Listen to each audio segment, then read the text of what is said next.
Hello everybody, hopefully you're having a great day today. Today we're going to talk about combinations of transformations. So we're going to put a couple of the transformations together that we've been learning. First thing I threw at you was a do now, so if you haven't had a chance to do it, just pause the screen and think about how you would work it out. If you've printed it, try to do it on your own. We'll give you a second to do that, so pause the screen, and as soon as you do that, play and we'll resume the instruction.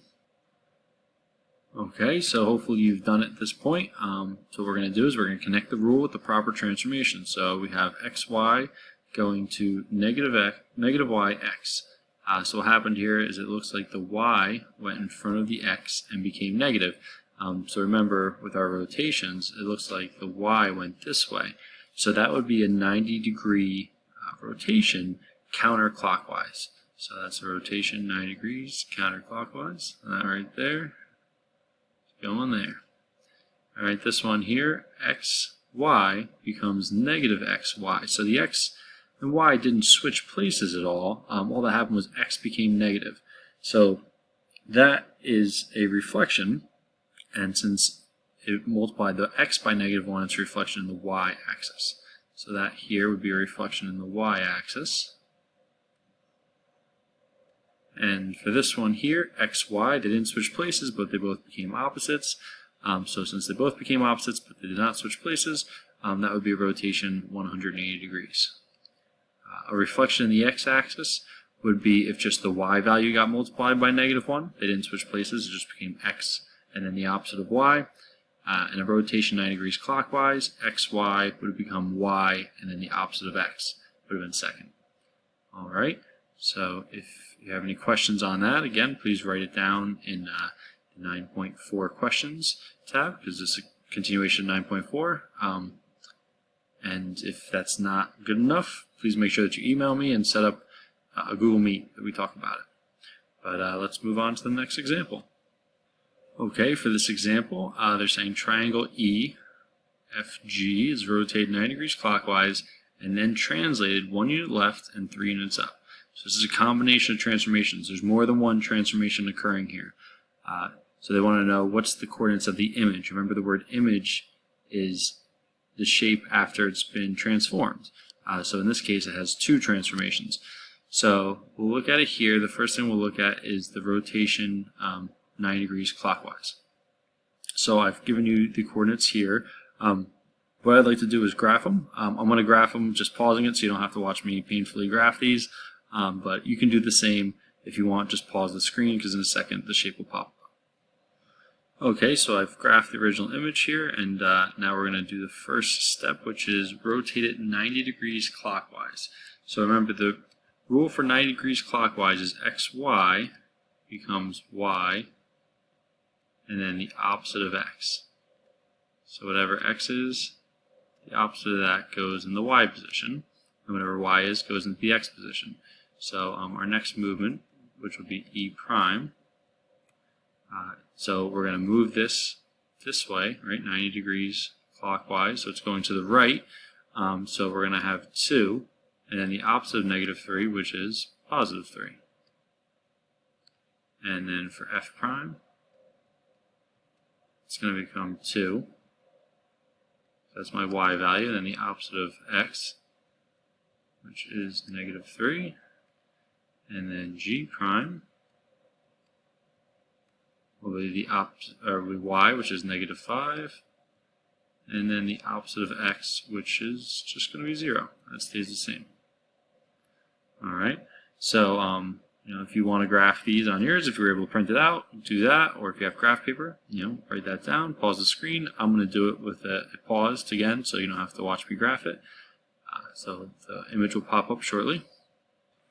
Alright, so there is my E prime, F prime, G prime graphed here. That's a 90-degree clockwise rotation. Notice that E went over here 90 degrees, F went down here to F prime 90 degrees, and G went 90 degrees clockwise this direction. So now we have to do E double prime, because we're going to have two movements here. So double prime, which have two things there. And so then it says it's translated 1 unit left and 3 units up. So 1 unit left means that we're going to have x minus 1 and then 3 units up means we're going to add 3 to the y. I know it's been a while since we did translations before we left for this crazy experiment, but hopefully you remember that when you're translating to the left or right, it's affecting the x value, and up or down is affecting the y value. So if I subtract 1 from 2, I get 1. And if I add 3 to 3, I get 6. And then f double prime.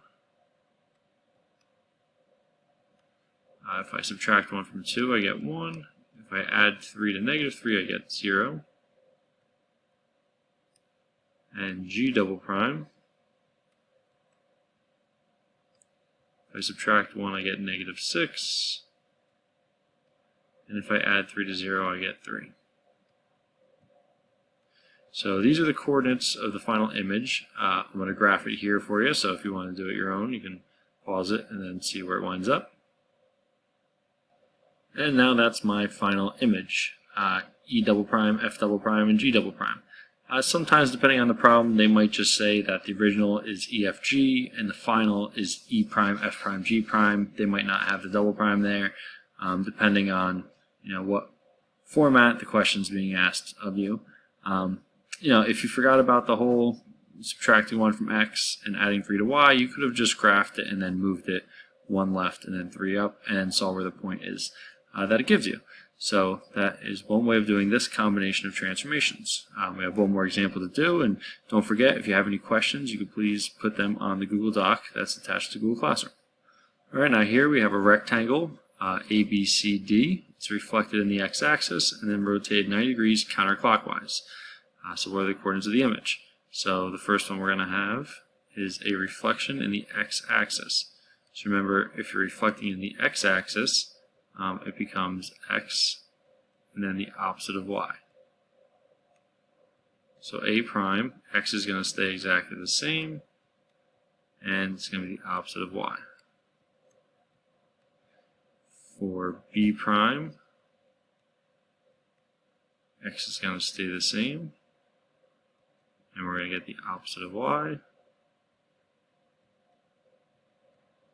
For C prime, again, x stays the same, opposite of y. And D prime, same thing. X stays the same, and the opposite of y. So I'm going to go ahead and graph both A, B, C, D, and A prime, B prime, C prime, D prime right now. If you want to do the same thing, you can. If you want to pause the screen, and in a second it'll pop right up. Alright, so we'll see the two images here. Pre-image, and this is the image that we're at right now. If you forgot that, reflecting across the x-axis was x negative opposite of y, you can just count how far away it is, right? C is 2 away from the x-axis, so C prime is 2 away from the x-axis. B is 4 away, so we went 4 away here for B prime. So that's one way you could do it if you forgot the rule. Now we have to do the second part. It says it's rotated 90 degrees counterclockwise. So counterclockwise means that our y will become opposite and go in front, and x will stay the same but go in the y position. So we're going from these points here. That's what we're doing it from. We're not going back to the original. We're going from these points right here. So for this, we're going to have A double prime. So the opposite of negative 4 is positive 4. And then negative 2 goes to the y position. B double prime. We're going to have positive 4, positive 2. C double prime. The opposite of negative 2 is positive 2. And then the x value goes to the y position. And for D double prime, we'd have the opposite of y, which is 2. And then the x is negative 2. So this is the final image. So that would be our answer. What are the coordinates of the image? This is our answer. Okay, I'm going to go ahead and graph this. Again, I'll pause it so it'll pop up in a second. If you want to graph it on your own, feel free to do so and pause the video. And this is our final image. Interestingly enough, C double prime winds up becoming in the C location, the same one. That's just a coincidence. That doesn't necessarily mean that's always going to happen. In this case it did. But yeah, so now that is our combination of transformations. So again, this is our final answer here. Sometimes they might, instead of saying double prime, just say prime for the final answer. So if you have any questions, please write them down in the Google Doc. Also, feel free to email me and request a Google Meet at any time. I see some people are struggling and I'm not really getting anybody reaching out. I'm going to reach out to those people today and see if they'd like to meet. But, you know, I'd like you guys to kind of take the lead on that. All right, so have a great day. Good luck. There's a couple problems to do with this. And if you have any questions, please let me know.